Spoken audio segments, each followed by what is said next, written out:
যথাযথ প্রস্তুতি ছাড়া হজে যাবেন, টাকা খরচ করবেন, ঘুরে আসবেন, হজ হবে না। আমি বহু হাজিকে দেখেছি এমন এমন কাজ করেন, হজ হয় না, কারণ তিনি জানেন না আসলে। এবং সাধারণত স্থানীয় বিভিন্ন মোয়াল্লেমদের পালায় পড়ে বিভিন্ন হুজুররা তাদের আশপাশের লোকজনকে নিয়ে যান, অনেকে মানে হুজুর সাজেন মৌসুমি ব্যবসার খাতিরে, তাদের সাথে যান, হজের কোনো আগামাতা কিছুই হয় না। আমরা বারবার বলবো আপনি যার সাথেই যান, যাওয়ার আগে ভালো করে প্রশিক্ষণ নেন। আমরা আসুন্না ফাউন্ডেশন থেকে গত বছর হজ যাত্রীদের জন্য বিনামূল্যে প্রশিক্ষণের ব্যবস্থা করেছি আলহামদুলিল্লাহ। বিয়াম মিলনায়তনের সরকারি একটা হল, সেখানে আমরা হাজিদেরকে প্রশিক্ষণ দিয়েছি 2 দফা 3 দফায়, কারণ অনেক মানুষ আবেদন করেছেন, সবাইকে আমরা সুযোগ দিয়েছি আলহামদুলিল্লাহ। তো এই বছরও আমরা ইনশাআল্লাহ সেটা করব। আশা করি 1 মেতে আমরা বিয়াম মিলনায়তনে ইনশাআল্লাহ এই অনুষ্ঠানটা আশা করি করব।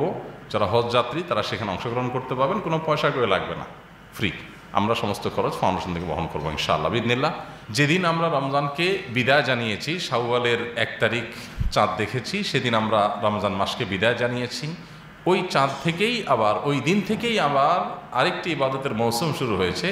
ইসলামের 5টি মৌলিক স্তম্ভ, 5টা প্রধান কাজের একটা ছিল রমজান মাসের রোজা, সেটা শেষ হয়ে গেছে যেদিন, সেদিন থেকে ইসলামের আরেকটা স্তম্ভ, 5 নম্বর স্তম্ভ হজ, সেটার কিন্তু সূচনা হয়ে গেছে।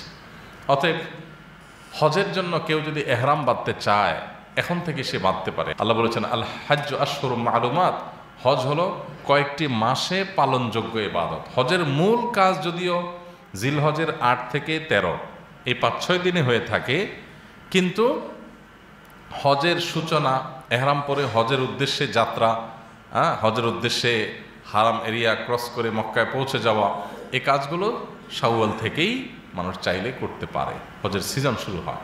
তো এই জন্য আরেকটি ইবাদতের মহড়া, আরেকটি ইবাদতের প্রস্তুতি এটা শুরু হয়ে গেছে। যারা আলহামদুলিল্লাহ হজ করেছি, আল্লাহ তাআলা তাদেরকে আবারও বারবার একাধিকবার যাওয়ার তৌফিক দান করুন। আর যারা এখনও যেতে পারে নাই, তাদেরকে আল্লাহ তাআলা জীবনে একবার হলেও বাইতুল্লাহ হাজিরা দেওয়ার তৌফিক দান করুন।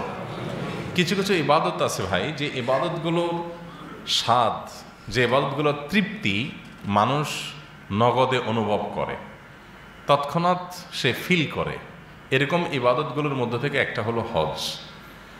হজের ইবাদতের তৃপ্তি, এটা মানুষের কাছে অবর্ণনীয় তৃপ্তি হয়। এটা মানুষ ভাষায় প্রকাশ করতে পারে না। যারা একবার হজ করেছেন তারা জানেন।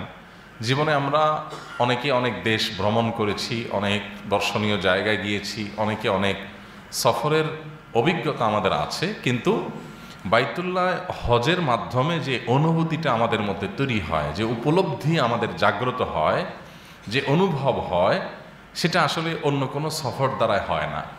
এজন্য দেখবেন হজের স্মৃতিগুলো মানুষ মরণ পর্যন্ত ভুলতে পারে না, এবং এত বেশি মানুষের মধ্যে এটা গেঁথে যায় যে আরাফা, মিনা, মুজদালিফার এই সামান্য সময়, অন্যান্য অনেক জার্নিতে, অনেক ট্যুরে তো আমরা সপ্তাহ, 10 দিন, 15 দিন, মাসব্যাপী কাটাই।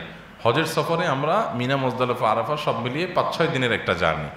এই 5-6 দিনের জার্নিটা আমাদের স্মৃতিতে এমনভাবে গেঁথে যায় যে মরণ পর্যন্ত ওই দৃশ্যপটগুলো আমাদের চোখের সামনে ভাসতে থাকে, এবং অভূতপূর্ব এক অনুভব আমাদের মধ্যে জাগ্রত হয়। এই জন্য হজের এই ইবাদত, এটাকে কোরআনে কারিমে আল্লাহ তাআলা নির্দেশ করতে গিয়েও এমন ভাষা ব্যবহার করেছেন যেটা অন্য 10টা ইবাদতের নির্দেশের চেয়ে সম্পূর্ণ ডিফারেন্ট। অন্য ইবাদতগুলোতে আল্লাহ তাআলা সরাসরি নির্দেশ জারি করেছেন, কুতিবা আলাইকুমুস সিয়াম, তোমাদের উপরে রোজা ফরজ করে দেয়া হলো, ব্যাস, সাফ কথা। আকিমুস সালাহ, তোমরা সালাত কায়েম করো, সরাসরি অর্ডার। আর হজের ক্ষেত্রে আল্লাহ রাব্বুল আলামিনের নির্দেশের ভাষাটাই ব্যতিক্রম। আল্লাহ বলছেন ওয়ালিল্লাহি আলান নাসি হিজ্জুল বাইতি মান ইসতাতাআ ইলাইহি সাবিলা, অর্থাৎ যারা আল্লাহর ঘর বাইতুল্লাহ জিয়ারত করার আর্থিক সঙ্গতি রাখেন, সেই মানুষগুলোর কাছে আল্লাহর পাওনা হয়ে যায়, আল্লাহর অধিকার হয়ে যায় যে তারা সে সম্পদ ব্যয় করে আল্লাহর ঘর জিয়ারত করে আসবে।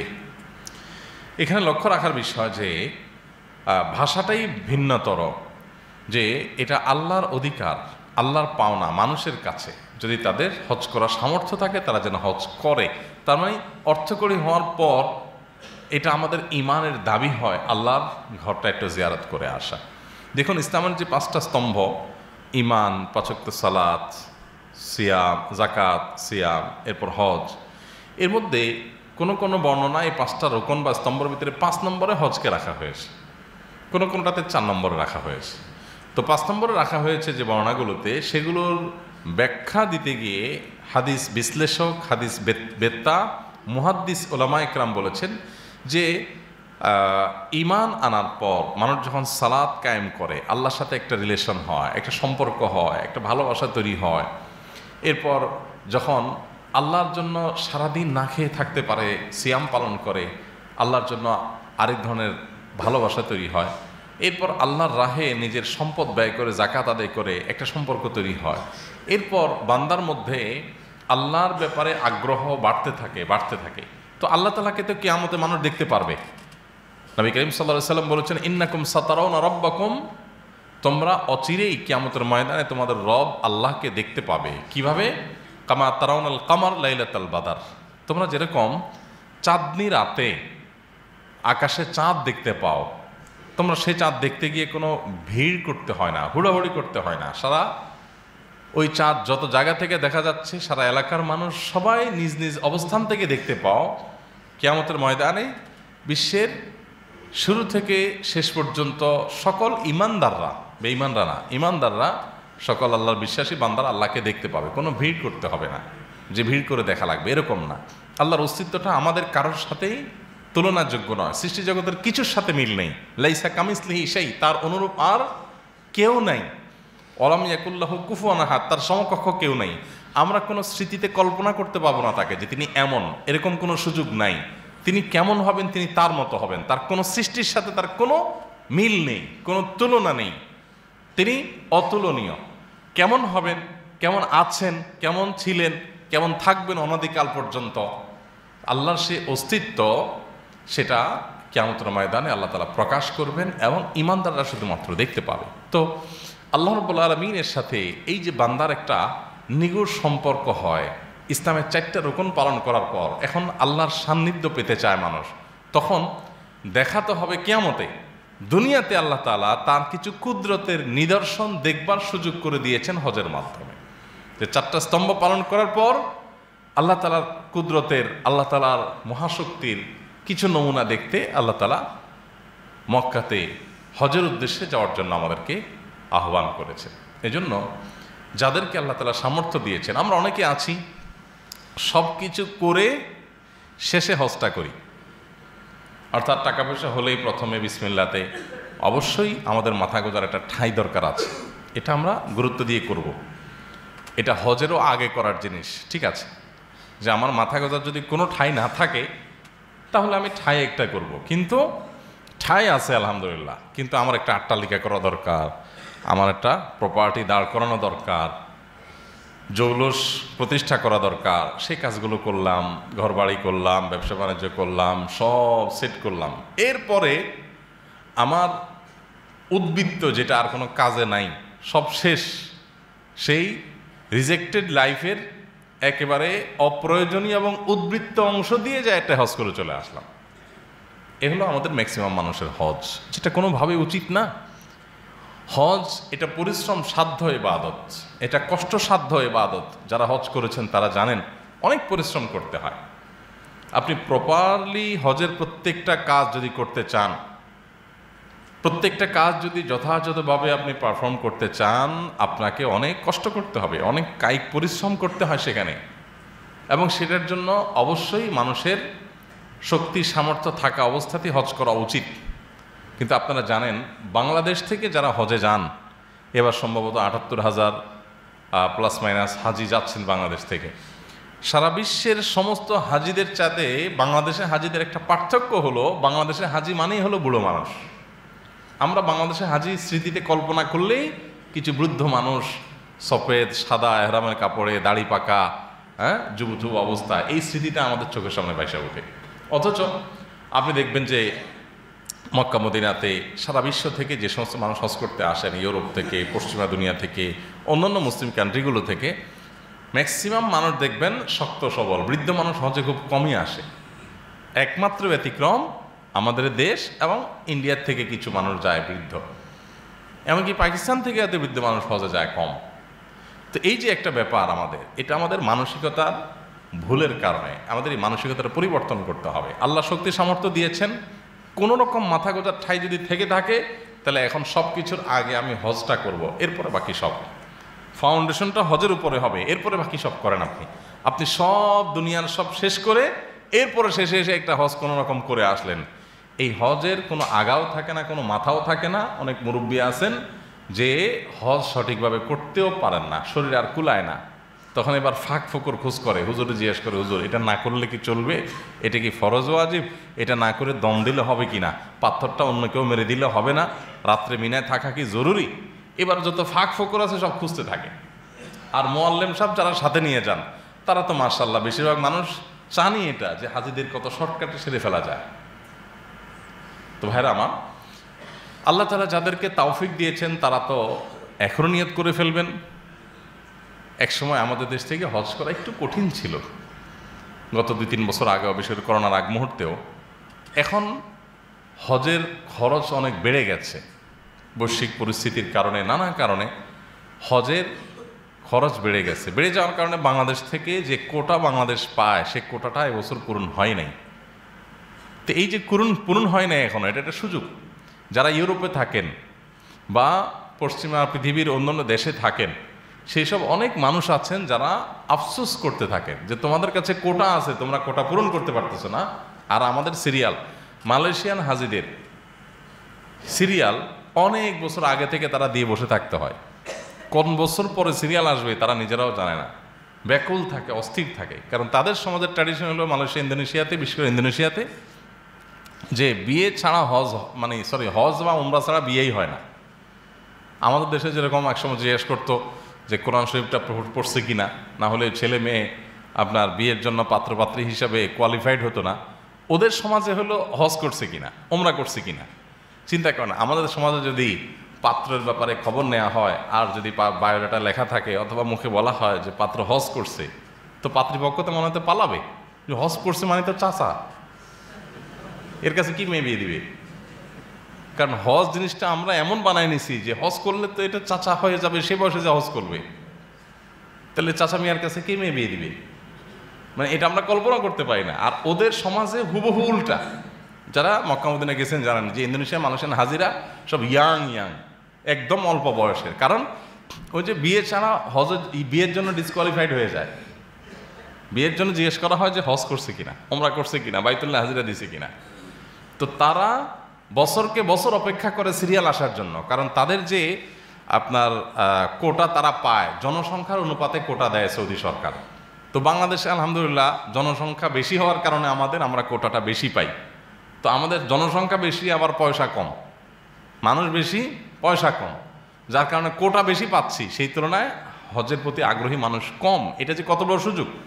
বাংলাদেশি যারা ইংল্যান্ডে, আমেরিকায় থাকেন, অন্যান্য দেশে থাকেন, তারা অনেকে দেশে আসেন, পাসপোর্ট বানান শুধুমাত্র হজটা করার জন্য। কেন?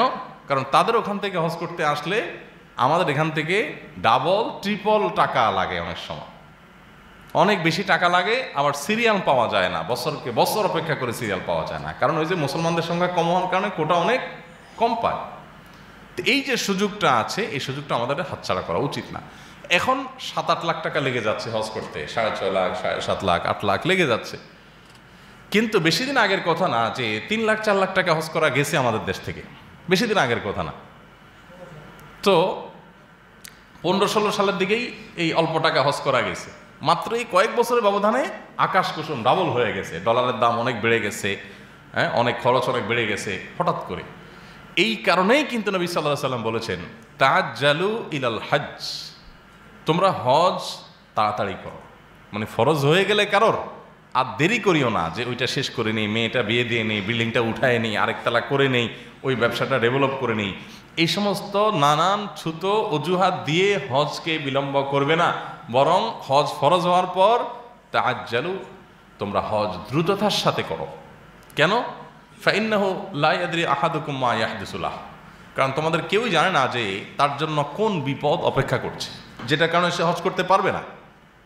এখন আপনি বিলম্ব করছেন, যা ধরেন 14-15 সালে 4-5 লাখ টাকা বা আরও কম 3-4 লাখ টাকা যখন হজ করা গেছে, তখন আপনার কাছে 3-4 লাখ টাকা ছিল, কিন্তু আপনি করছি করে করলেন না। এখন হইতে হইতে 8 লাখ হয়ে গেছে। এখন আপনি বলতেছেন ভাই এখন তো এত টাকা দিতে পারতেছি না, তো আপনি তখন করেন নাই কেন? হজ কিন্তু তখন ফরজ হয়ে গেছে।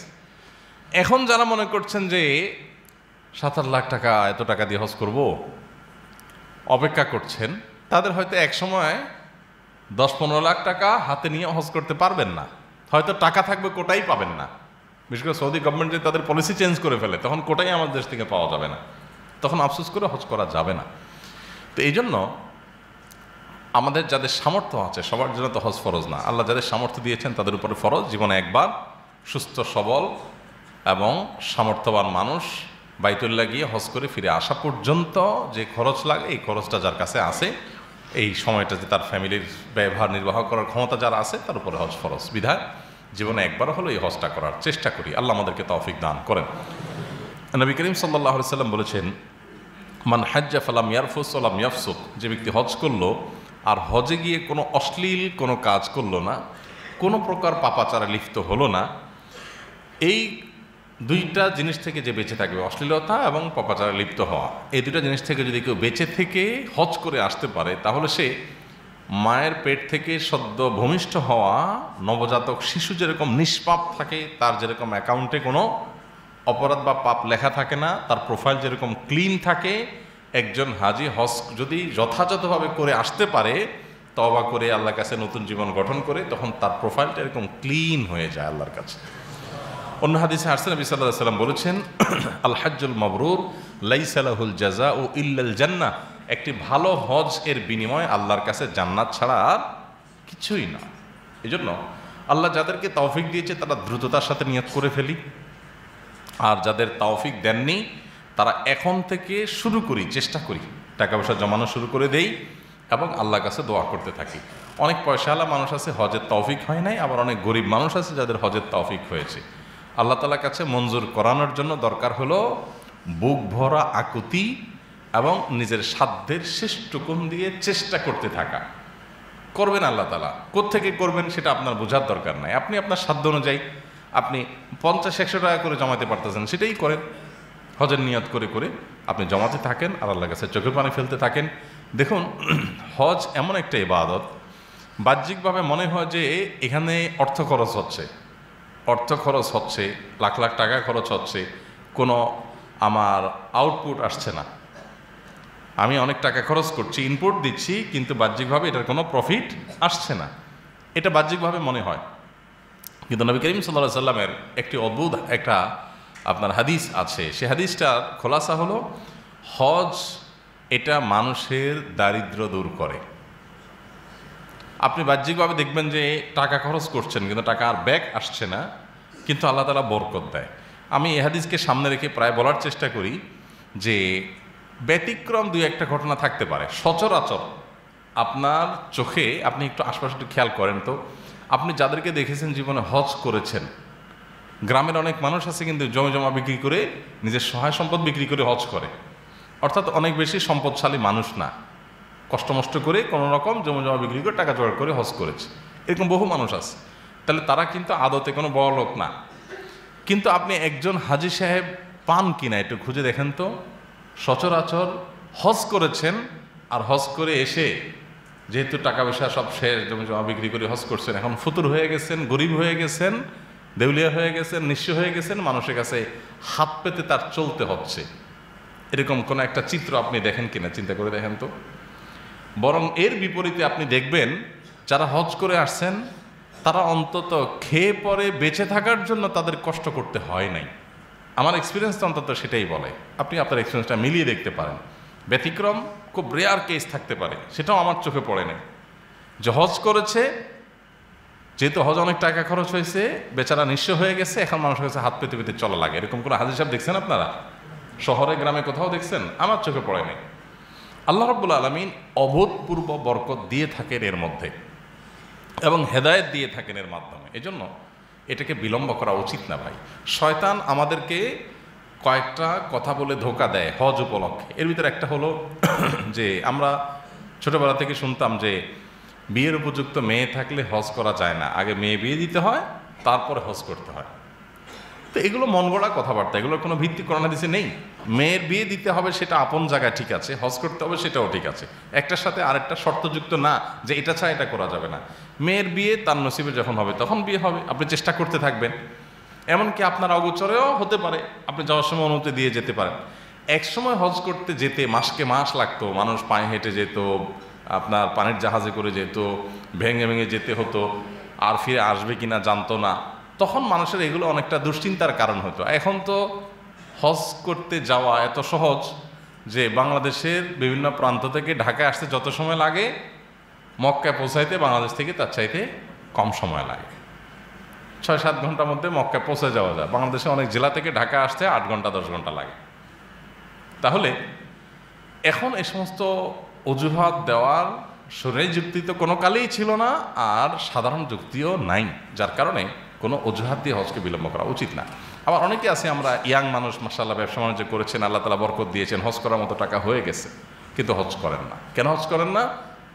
কারণ তিনি শুনছেন যে হজ করলে আর কোনো গুনাহ পাপের কাজ করা যায় না। এখনও তো তার অনেক পাপ বাকি, এখন উনি অনেক আকাম কোকাম করবেন, অনেক 2 নম্বরই করবেন, অনেক সুদ ঘুষের কারবার করবেন, অনেক মানুষের ক্ষয়ক্ষতি করবেন, হ্যাঁ, অনেক দুর্নীতি করবেন, অনেক চুরি ডাকাতি করবেন। তো চিন্তা করেন, এত সকাল হাজি হয়ে গেলে তাহলে আমার এগুলো কেমনে করব? এই জন্য আর হজ করে না। আমি এদের উদ্দেশ্যে বলি, ভাই আপনাকে কোন হুজুর এই মাসালা শিখাইছে? আমি কোরআন হাদিসের কোথাও পাই নাই যে হজ করলে আর কোনো অপকর্ম করা যাবে না, কোথাও লেখা নেই। কোরআন হাদিসের কোথাও এটা লেখা নাই যে হজ করলে আর কোনো আকাম করা যাবে না। কে বলছে আপনাকে? কেন টেনশন করতেছেন আপনি? তার মানে কি অপকর্ম, গুনাহের কাজ, পাপের কাজ, সেটা হজ করলেও করা যাবে না, হজ না করলেও করা যাবে না। এখন আপনার কথা দ্বারা বোঝা যাচ্ছে হজ করার আগ পর্যন্ত আকাম কুকাম করা যায়। এখন করে ফেললে তো আমি আটকে যাব, সো একটু আর একটু করে নেই, শেষে একটু হজ করে দিয়ে দিব, শেষ। ঘুষের কারবার করেন, আট্টালিকা পাহাড় গড়ে ফেলতেছেন, এরপরে শেষের দিকে এসে অপেক্ষা থাকেন রিটায়ারমেন্টে কখন যাবেন। কারণ রিটায়ারমেন্টের আগ পর্যন্ত তো টাকার মেশিন চলতে থাকে। রিটায়ারমেন্টের পর তো কেউ ডাক দিয়ে, মানে না চাও খাওয়াইতে ডাকবে না। আর রিটায়ারমেন্টে যাওয়ার আগ পর্যন্ত বস্তা ভর্তি করে নিয়ে যাবে, সার করবে। এরপর তো মানুষ নামও জিজ্ঞেস করবে না কে। এই জন্য ওই পর্যন্ত ওপেন রাখে যে আকাম কুকাম সব ওই পর্যন্ত করে নিই। রিটায়ারমেন্টে যাওয়ার পরে বিসমিল্লাহ পড়ে আয়েশা বলে, হুজুর এবার আল্লাহর ঘরে একটু যাব, দেখেন ব্যবস্থা করে দেন। হুজুর ব্যবস্থা করে দেয়, মক্কা শরীফ থেকে দাড়িটাই রাখি দেয়, ওখানে বসেই নিয়ত করে ফেলায়, হুজুর আর হাত দেবো না ইনশাল্লাহ, বহুত করছি আকাম, এবার লাইনে চলে আসছে আলহামদুলিল্লাহ, মরণ সামনে, এবার সুন্দর করে লম্বা দাড়ি নিয়ে আসে।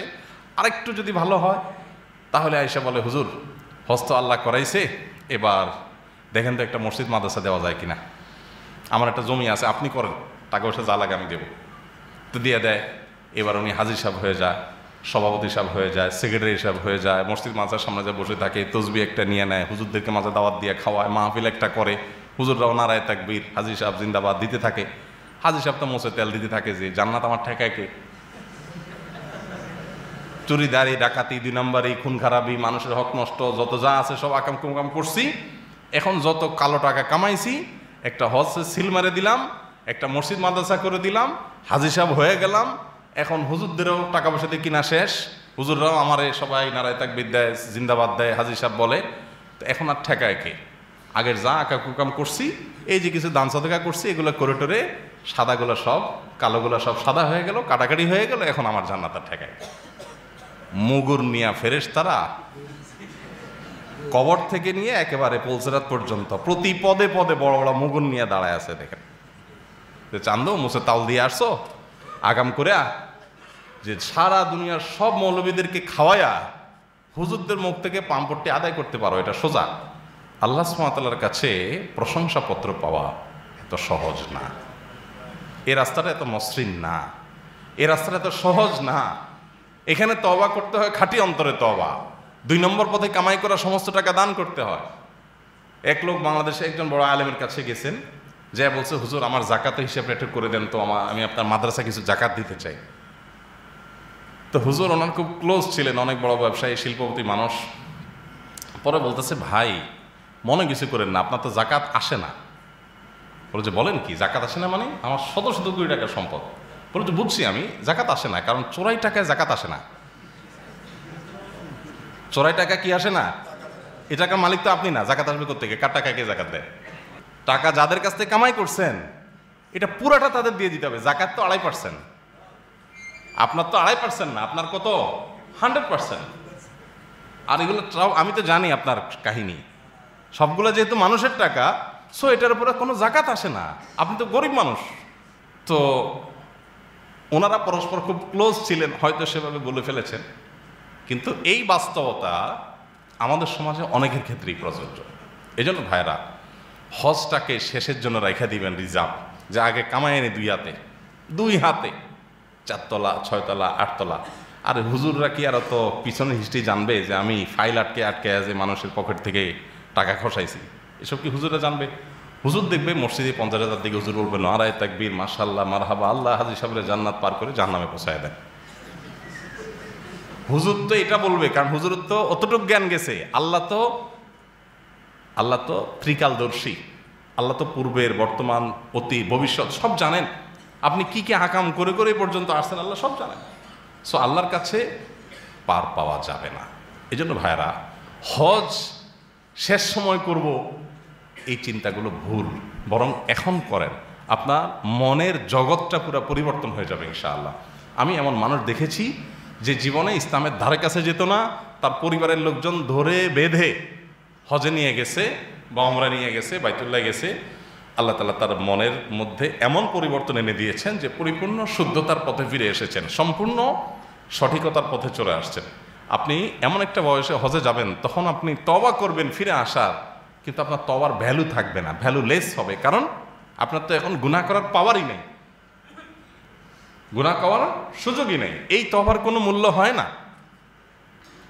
একজন মানুষ, তিনি মনে করেন রিটায়ারমেন্টে চলে গেছেন, সব কিছু শেষ, এখন উনি তওবা করতেছেন, আল্লাহ যত হারাম উপার্জন করছি, এগুলো অন্যায় করছি, আমার তখন ভয় ছিল না, অনুভূতি ছিল না, এখন আমি তওবা করতেছি, আল্লাহ আমি আর জীবনে কখনো কারোর ফাইল আটকায় টাকা কামাই করব না। চলে গেছি রিটায়ারমেন্টে, উনি ফাইল আটকে আর কি করবে না, টাকা কামাই করবে না। এই তওবার কোনো মানে আছে? এটা হাস্যকর তওবা। তোমার তো ফাইল আটকানোর ক্ষমতাই এখন নাই। ফার্সিতে একটা কবিতা আছে যে দরজওয়ানি তওবা করদান শিওয়ায়ে পয়গম্বরি ওয়াক্তে পীরি গর্গে জালেম মি শাওয়াদ পরহেজগার। বাঘ যেটা সারা জীবন জঙ্গলের একটা একটা করে পশু প্রাণী সবগুলোরে দৌড়ের উপর রাখছে, আজকে এরে থাবা দিয়ে ধরছে, কালকে ওরে থাবা দিয়ে ধরছে, ওরে খেয়ে ফেলছে, ওর বাচ্চা খেয়ে ফেলছে। এই বাঘ যখন বুড়ো হয়ে যায়, যখন আর দৌড়ানোর ক্ষমতা থাকে না, হরিণের সাথে দৌড়ায় পারে না, হাঁপায় ওঠে, তখন সবগুলোরে বনের ডেকে একদিন সমাবেশ করে বলছে, দেখো তোমাদেরকে অনেক কষ্ট দিছি, কারোর মারে খাইছি, কারোর বাপেরে খাইছি, কারোর ভাই বেড়াদার খাইছি, অনেক জুলুম নির্যাতন করছি, কিন্তু আল্লাহ তো মানুষকে এক বয়সে হেদায়েত দেয়। আমি এখন হজ করে আসছি, আমি নিয়ত করছি তোমাদেরকে আর এইভাবে কষ্ট দেব না, তোমাদের এভাবে দৌড়াদৌড়ি করাবো না, তোমরা ঘুমাইতে পারো না, খাইতে পারো না, টেনশনে কখন আমি দৌড়াই, আমি আর এটা করব না। আমি তওবা করছি, তোমরা আমার বেঁচে থাকার জন্য ছোটোখাটো কিছু কিছু একটু ব্যবস্থা করিয়ে সকাল বিকাল, আমি আর আসলে এগুলো করতে চাই না। তো এই বাঘের এই তওবা যেরকম হাস্যকর, সারা জীবন আকাম কুরাম করে আইসা বুড়া বয়সে আইসা এখন আপনি বলতেছেন, আল্লাহ আমি আর কারো ফাইল আটকায় কামাই করবো না। আল্লাহ বলবেন, ফাইল তো আটকানোর ক্ষমতাই তোর হাতে নাই বেটা, তো চাকরি শেষ। তওবা করার বয়স এটা না যেটা আমরা করি।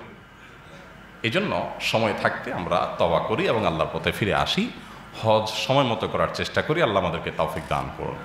মা বোনদের, মহিলাদের হজের জন্য 2 জনের হজের টাকা জোগাড় হলে তখন তারপর হজ ফরজ। দেখেন, ইসলাম মেয়েদের জন্য সব জায়গায় শুধু সুবিধা আর সুবিধা দিয়ে রাখছে। পুরুষের 6-7 লাখ টাকা হলে এখনকার বাজারে হজ করতে হবে, আর মহিলার কত লাগবে? 13-14 লাখ, ডাবল। কারণ তার সাথে একজন মাহরামের টাকা জোগাড় হলে তখন তারপর হজ বর্তাবে। তার মানে 10 লাখ, 12 লাখ, 11 লাখ পর্যন্ত মহিলা নিশ্চিন্তে থাকতে পারে, তারপর হজ ফরজ হবে না। আর পুরুষ 6-7 লাখ হলেই যাও চান্দদৌড়ের উপরে তুমি হজ করে আসো। কত সুযোগ সুবিধা সব জায়গায়। এরপরে হজের তালবিয়া পুরুষ জোরে জোরে পড়তে হয়। এখন মিকাত থেকে আপনার একেবারে মক্কা পর্যন্ত এই কয়েক ঘন্টা আপনার জোরে জোরে পড়তে হয়। মহিলা, তোমার কষ্ট করার দরকার নেই, আস্তে আস্তে পড়ো। কি শান্তি! সব জায়গায় দেখবেন ফ্যাসিলিটিস তাদের। তারপরে বলা হবে যে ইসলাম নাকি মেয়েদের অধিকার দেয় না। যাই হোক, আল্লাহ তাআলা আমাদের সবাইকে রমজানে যে ইবাদতবন্দিগুলো আমরা করেছি সেগুলোকে সেগুলোর ধারাবাহিকতাকে রমজান পরবর্তী জীবনেও ধরে রাখার তৌফিক দান করুন। সবাই চেষ্টা করবো তো ইনশাআল্লাহ। এবং রমজান মাসে বিশেষ করে আমরা যে আমল ইবাদত করার চেষ্টা করেছি, বিশেষ করে 5 ওয়াক্ত নামাজ, কোরআন তেলাওয়াত, দোয়া, এই জিনিসগুলো রমজানের পরে গুনাহমুক্ত জীবন গড়া, এগুলো রমজান পরে যেন আমরা করতে পারি। আর এখন যে মৌসুমটা শুরু হয়েছে হজের, এবছর যারা হজে যাচ্ছেন যথাযথ প্রস্তুতি নেবেন। যথাযথ প্রস্তুতি ছাড়া হজে যাবেন, টাকা খরচ করবেন, ঘুরে আসবেন, হজ হবে না। আমি বহু হাজিকে দেখেছি এমন এমন কাজ করেন, হজ হয় না, কারণ তিনি জানেন না আসলে। এবং সাধারণত স্থানীয় বিভিন্ন মোয়াল্লিমদের পালায় পড়ে বিভিন্ন হুজুররা তাদের আশপাশের লোকজনকে নিয়ে যান, অনেকে হুজুর সাজেন মৌসুমী ব্যবসার খাতিরে, তাদের সাথে যান, হজের কোনো আগামাতা কিছুই হয় না। আমরা বারবার বলবো, আপনি যার সাথেই যান, যাওয়ার আগে ভালো করে প্রশিক্ষণ নেন। আমরা আসুন্না ফাউন্ডেশন থেকে গত বছর হজ যাত্রীদের জন্য বিনামূল্যে প্রশিক্ষণের ব্যবস্থা করেছি আলহামদুলিল্লাহ। বিয়াম মিলনায়তনে সরকারি একটা হল, সেখানে আমরা হাজিদেরকে প্রশিক্ষণ দিয়েছি 2 দফা 3 দফায়, কারণ অনেক মানুষ আবেদন করেছেন, সবাইকে আমরা সুযোগ দিয়েছি আলহামদুলিল্লাহ।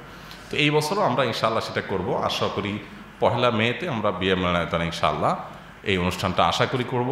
যারা হজ যাত্রী তারা সেখানে অংশগ্রহণ করতে পারবেন, কোনো পয়সা করে লাগবে না, ফ্রি। আমরা সমস্ত খরচ ফাউন্ডেশন থেকে বহন করবো ইনশাআল্লাহ বিদিনিল্লাহ। এর বাইরে আরও যেখানে যেখানে ভালো করে হজের প্রশিক্ষণ দেওয়া হয় সেই জায়গাগুলোতে আপনি যাবেন, ভালো করে শিখবেন, জানবেন, এরপরে বুঝে হজ করবেন। আল্লাহ তাআলা আমাদের সবাইকে সঠিকভাবে প্রত্যেকটা ইবাদতকে সম্পাদন করুন, তৌফিক দান করুন। হজের এই ইবাদতটা বিশেষ করে জীবনে যেহেতু একবার করতে হয়, ভুলভাল হয়ে যায় অনেক বেশি, এই জন্য ট্রেনিংটা অনেক ভালো করে নিতে হয়, ভালো করে শিখে যেতে হয় এবং আগে থেকে ভালো করে জানাশোনা থাকতে হয়। এমনকি যারা এখন এবছর যাচ্ছেন না, পরবর্তীতে কখন তারাও ভালো করে ট্রেনিং নিয়ে রাখতে পারেন, জেনে রাখতে পারেন। আগে থেকে জানলেন, আপনার জিনিসটা রপ্ত হয়ে গেল, বসে গেল। আল্লাহ তাআলা আমাদের সবাইকে রমজান পরবর্তী জীবনে গোটা জীবনটাকে রমজানময় করার তৌফিক দান করুন, গোটা বছরটাকে আল্লাহ তাআলা রমজানময় করার তৌফিক দান করুন। আপনারা রমজানে যারা কোরআন পড়েছেন, অনেকে এখন পড়ার সুযোগ পাচ্ছেন না, আপনাদের সুবিধার্থে আমরা আসুন্না ফাউন্ডেশন থেকে একটা ঘোষণা দিয়েছি, 2024-এর রমজান থেকে 2025-এর রমজান পর্যন্ত পুরো বছরটাকে আমরা কোরআন বর্ষ ঘোষণা দিয়েছি, কোরআন বর্ষ। আর এই কোরআন বর্ষের মূল প্রতিপাদ্য হলো বছর জুড়ে কোরআন চর্চা, বছর জুড়ে কোরআন চর্চা। আমরা শুধু রমজানে কোরআন না পড়ে আসুন সারা বছর পড়ি, একটু একটু করে পড়ি। এবং এটাতে সুবিধা হলো আপনাকে কিছুই করতে হবে না, আপনি শুধুমাত্র একটা বাংলা অনুবাদ কোরআন আপনার বাসায় থাকলেই হবে, যেই কোনো প্রকাশনে, সেটা আপনি দেখে দেখে পড়তে থাকবেন। আমরা প্রতি 2 মাসে 6 পারা করে সিলেবাস করে দিয়েছি, যে এখন থেকে শুরু হয়ে গেছে। মে মাসের শেষ শুক্রবার, সম্ভবত 31 বা 30 মে হবে, মে মাসের শেষ শুক্রবার ফজরের পরে আমরা অনলাইনে গুগল লিঙ্ক দিয়ে দিব আমাদের পেজে, সেটা ক্লিক করে আপনি নাম, মোবাইল নম্বর দিয়ে আপনি এই 6 পারা যে পড়ছেন, এই 6 পারা থেকে আমরা প্রশ্ন করব, 100টা প্রশ্ন আসবে, আপনি সেগুলোর উত্তর দিবেন। সূরা ফাতিহা থেকে, অন্যান্য সূরা থেকে, একদম শুধু অর্থ পড়লেই হবে, কোনো তাফসির পড়া লাগবে না। একজন ভালো আলেমের তত্ত্বাবধানে রেখে আপনি এটা পড়বেন, বাস। 6 পারা 2 মাস, এরপরে 6 পারা 2 মাস, এভাবে করে প্রত্যেক 6 পারার পর অনেক টাকার পুরস্কার থাকছে। একদম ফাইনাল হবে আগামী রমজানের শেষ শুক্রবার বাদ ফজর, পুরো 30 পারা থেকে প্রশ্ন আসবে। এটা আপনি বাসায় বসে আপনি মোবাইল থেকে পরীক্ষা দিতে পারবেন, নারী পুরুষ যে কেউ। পুরস্কারের পরিমাণ হলো মাত্র 15 লক্ষ টাকা। 15 লক্ষ টাকার পুরস্কার আমরা ঘোষণা করেছি। এটা সুযোগ থাকছে, 3 জনকে আমরা ওমরা করাবো ইনশাল্লাহ, কোনো খরচ নেই, শুধু পাসপোর্ট বানাবেন আর আপনাকে ফ্রি সম্পূর্ণ আমরা ওমরা করাবো ইনশাল্লাহ। 3 জনকে, যাদের সুযোগ আছে, যারা আগ্রহী, তারা এখন থেকে শুরু করে দেয়। আপনি একা করবেন না, আরও 5 জনকে জানাবেন, উদ্বুদ্ধ করবেন, তাহলে আপনি সওয়াব পেয়ে যাবেন। এর মাধ্যমে ওই যে রমজানে শুধু কোরআন চর্চা করতাম, ওইটা পুরো বছরব্যাপী আমরা করলাম। আমাদের পুরো বছরটাকে আমরা রমজানময় করে ফেললাম, কোরআনময় করে ফেললাম। আল্লাহ আমাদের সবাইকে তৌফিক দান করুন। আস-সুন্নাহ ফাউন্ডেশন, উম্মার স্বার্থে, সুন্নাহর সাথে।